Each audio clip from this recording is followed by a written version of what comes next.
Nusrat, presentation কিন্তু তোমাকে ready করতে হবে। জানো আজকে স্কুলে কি হয়েছে?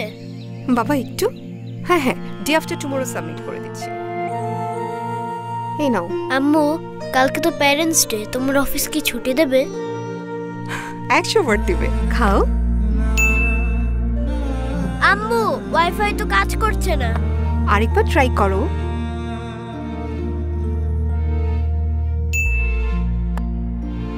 আম্মু, এই উইকেন্ডে আমি তুমি আর আব্বু মিলে কোথাও ঘুরতে যাই।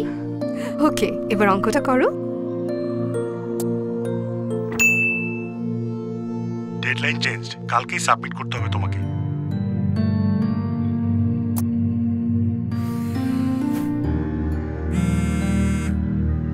হ্যাঁ মা, বলো। আচ্ছা শোন না, কতদিন তোর গান শুনি না, একটা গান শোনাবি? গান? ঘুরে ফিরে যার কাছে সকল আবদার, একটু বেশি ভালো থাকুক না তারা এবার, তাই ডিপিএস থেকে পুরোটাই বেশি রেট, বেশি ট্যাক্স রিবেট, বেশি সেফটি।